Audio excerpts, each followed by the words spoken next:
আমি জানি তুমি কেন এসেছো আমার কাছে। প্রভু তুমি কি ভেবেছো তুমি আমার সাথে দেখা করতে এলে একবার আমাকে দেখে চলে যাবে আর কখনো ফিরে আসবে না?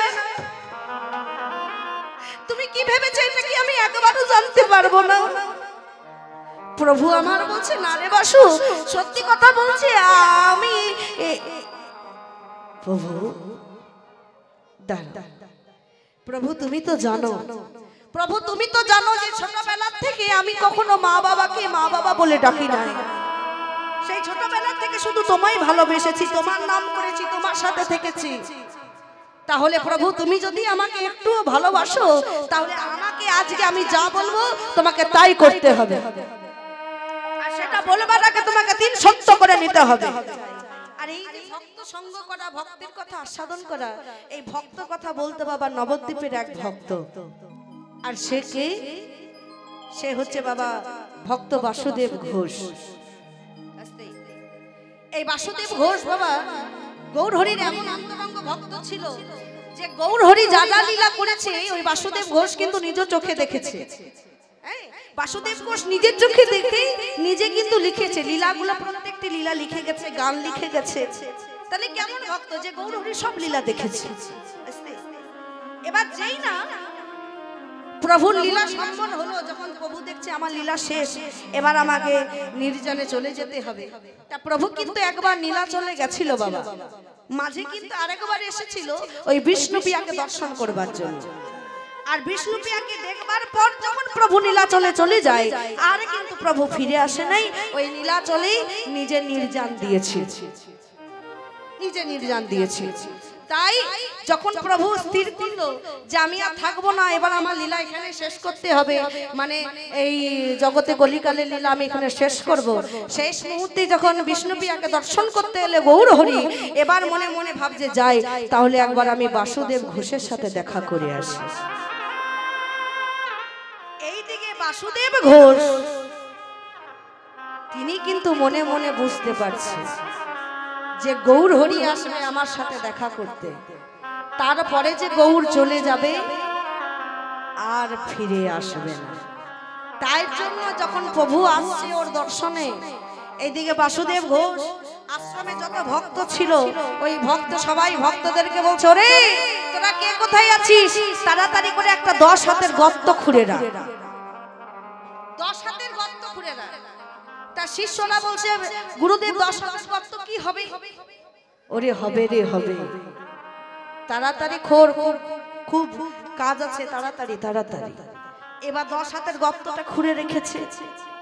এইদিকে মহাপ্রভু ভোরবেলায় বাসুদেব ঘোষের কাছে এসে ওই আশ্রমে এসে ডাক দিচ্ছে বাসু বাসু। প্রভু এসেছেন, প্রভু এসেছেন, বলুন আপনি অসময়ে আমার কাছে এলেন কেন? বাবা বলে না ভগবান, ভগবান যত চতুর হয় ভগবানের থেকে বড় চতুর ভক্ত। তা ভক্ত ভগবানকে জিজ্ঞাসা করছে প্রভু এই অসময়ে আমার কাছে এলে কেন? বলে ওরে বাসু আমি তোকে দেখবার জন্য এসেছি। বাসুদেব ঘোষ বলছে প্রভু মিথ্যা কথা বলবে না, বলো কিসের জন্য এসেছো, সত্য কথা বলো। সত্যি বলছি রে বাসু, আমি তোকে দেখবার জন্য এসেছি, আমি এই পথে যাচ্ছিলাম তাই ভাবছি আমি তোকে দেখে যাই। প্রভু তুমি সবার কাছে মিথ্যা কথা বললেও এই বাসুর চোখে তুমি ফাঁকি দিতে পারবে না।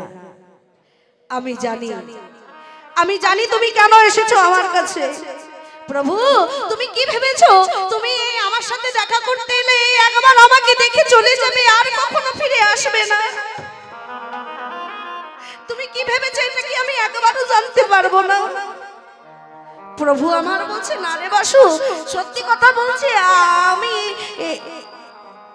প্রভু দাঁড়া, প্রভু তুমি তো জানো, প্রভু তুমি তো জানো যে ছোটবেলা থেকে আমি কখনো মা বাবাকে মা বাবা বলে ডাকি নাই। সেই ছোটবেলা থেকে শুধু তোমায় ভালোবেসেছি, তোমার নাম করেছি, তোমার সাথে থেকেছি। তাহলে প্রভু তুমি যদি আমাকে একটু ভালোবাসো তাহলে আমাকে আজকে আমি যা বলবো তোমাকে তাই করতে হবে, আর সেটা বলবার আগে তোমাকে 3 সত্য করে নিতে হবে। প্রভু আমার বলছে ভক্ত যখন চাইছে, হ্যাঁ ভক্ত যখন আমার কাছে কিছু চাইবে আমি কি না দিয়ে থাকতে পারি? বল বল বল বাসু বল, তোর কি চাই বল। আমি তো তোকে বারবার বলতাম বাবা তুই আমার কাছে কিছু চেয়ে নে, কিন্তু কোনোদিন তো চাসনি। বল আজকে তুই যা চাইবি আমি তাই দেব। প্রভু তুমি যদি আমায় ছেড়ে চলে যাও আমি কাকে ভক্তের কথা শোনাবো, কার কারণে আমি নাম শোনাবো, কার লীলা আমি চোখে দর্শন করব? তাই আমার ইচ্ছা আমি সুন্দর একটা পোশাক পরবো, আমি তিলক আন্নিক করব। আর জানো প্রভু আসো আমার সাথে আসো, ওই দেখো 10 হাতের গর্ত, আমি প্রভু 10 হাতের গর্তের মধ্যে গিয়ে বসবো। আর তুমি কি করবে জানো? তুমি ওই গর্তের ওপর থেকে এক মুষ্টি মাটি নিয়ে বলবে বাসু আমি তোকে জীবন্ত সমাধি দিলাম।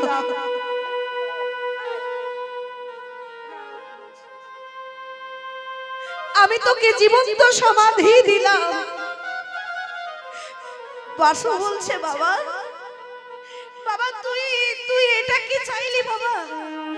আমি তো চাঁদ কাজীকে উদ্ধার করেছি, আমার কোলে আমি আমার হরিদাসকে উদ্ধার করেছি, তবে কোন ভক্তকে তো আমি জীবন্ত সমাধি দিই নাই। এটা কি করে সম্ভব? তুই তো জানিস বাবা তোকে আমি কতটা ভালোবাসি। পারবো না, আমি পারবো না। প্রভু তুমি কিন্তু 3 সত্য করেছো, তুমি কিন্তু বলেছো আমার কথা রাখবে। প্রভু এবার তো তুমি মিথ্যাবাদী হয়ে যাবে, প্রভু দাও না। এই বলে প্রভুর চরণে প্রণাম জানালো। গৌর হরি বলছে ওরে বাসু ইহ জগতে ফল দিয়ে মিষ্টি দিয়ে সবাই আমার সেবা দেয়, কিন্তু তোর মতন করে দেহ দিয়ে কেউ সেবা দেয় না। তোর মতন করে নিজের জীবনে বিসর্জন দিয়ে তো কেউ সেবা দেয় না। প্রভু আমি আসি, প্রভু আমি আসি। এই বলে প্রভুর চরণে প্রণাম জানিয়ে 10 হাত গর্তের মধ্যে গিয়ে বসলো। উপর থেকে হাত জোর করে বলছে প্রভু আপনার হাতে 2 মুষ্টি মাটি নিয়ে আমি আমার জীবনটা ধন্য করি। দেন 2 মুষ্টি মাটি। প্রভু আমার হাত কাঁপতে কাঁপতে 1 মুষ্টি মাটি নিয়ে কাঁদতে কাঁদতে বলল বাসু আমি তোকে অনেক ভালোবাসি বাবা, তুই আমার কাছে এমন একটা জিনিস চাইলি যেটা আমি দিতে পারছি না, তাও তুই যখন চেয়েছিস বাসু আমি তোকে জীবন্ত সমাধি দিলাম। রাধে যেই না 1 মুষ্টি মাটি প্রভু আমার দিয়েছে, আশ্রমের সকল ভক্তগণ মাটি চাপা দিয়ে বাবা বাসুদেবকে জীবন্ত সমাধি দিয়ে দিল। প্রভু চলে যাচ্ছিল বাবা লীলা সম্বন করবার জন্য, আর যেতে পারছে না। ওই সমাধিটাকে জড়িয়ে ধরে কাঁদছে আর বলছে বাসু তুই ভালো আছিস বাবা? যেই না মহাপ্রভুর দুফুটা নয়নের জল মাটি ভেদ করে বাসুদেবের মস্তকে গেছে, বাসুদেব কাঁদতে কাঁদতে বলে প্রভু প্রভু গো আমি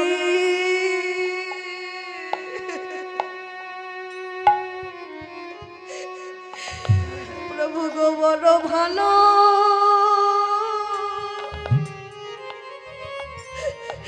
বড় ভালো আছি,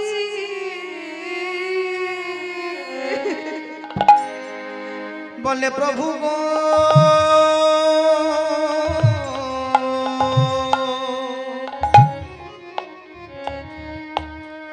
আমি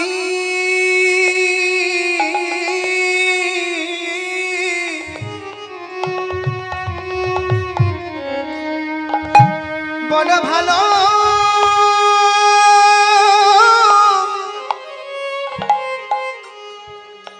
বড় ভালো আছি প্রভু গো আমার চিন্তা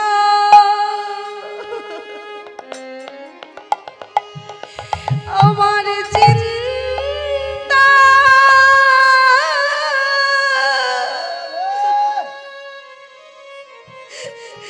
আমার চিন্তা করো না গো।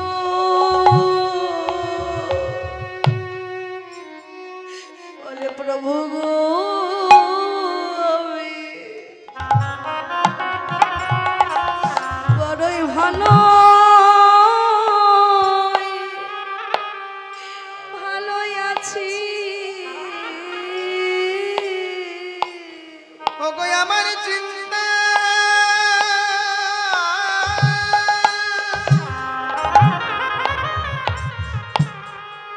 আমার চিন্তা নিতাই গৌর হরিবল।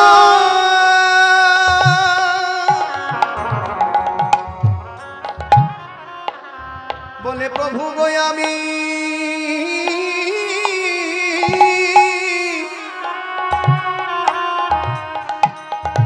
বড় ভালো আছি প্রভু আমি তোমার আগে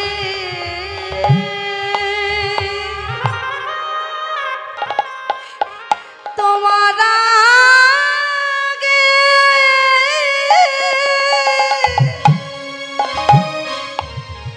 নীলা চলে চলে যাব। প্রভু গো আমার চিন্তা করো না গো। প্রভু গো আমি বড় ভালো আছি তুমি আমার চিন্তা করো না গো আমি বড়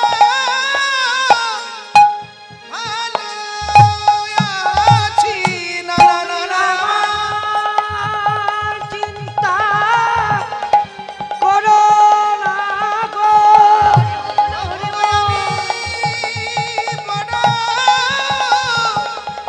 ভালো আছি না না আমার চিন্তা করো না গো আমি বড় ভালো আছি না না আমার নিতাই গৌর হরিবল।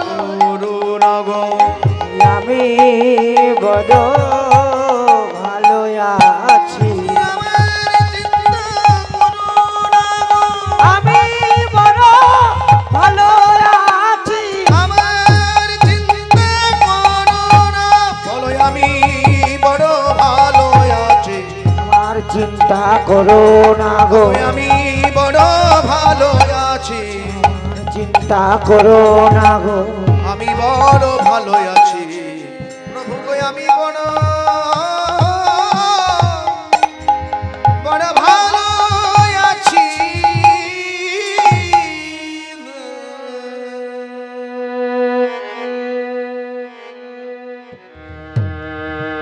রাধে। 3-4 দিন বাবা অনাহারে থেকে যেই না বাসুদেব ঘোষ বলেছে প্রভু তুমি চিন্তা করো না, তুমি চিন্তা করো না প্রভু, হয়তো এই দেহ বেঁচে থাকলে তোমার সঙ্গে নীলাচলে যেতে পারতো না, তবে আমি কথা দিলাম তুমি আমায় উদ্ধার করো, আমি যেন তোমার সাথে তোমার সঙ্গে লীলা সম্বর করে তোমার সাথে যাত্রায় যেতে পারি। নিতাই গৌর প্রেমানন্দে হরি বল হরি বল। তাই আর সেই ভক্তের কথা আস্বাদন করলো গৌরের কর্ণে, আর যেই না গৌরের কর্ণে আস্বাদন হলো, গৌর সকল ভক্তগণকে সাথে করে একবার প্রেমানন্দে বাহু তুলে হরি বলতে বলতে নদীয়ার পথে পথে চলে যাচ্ছে।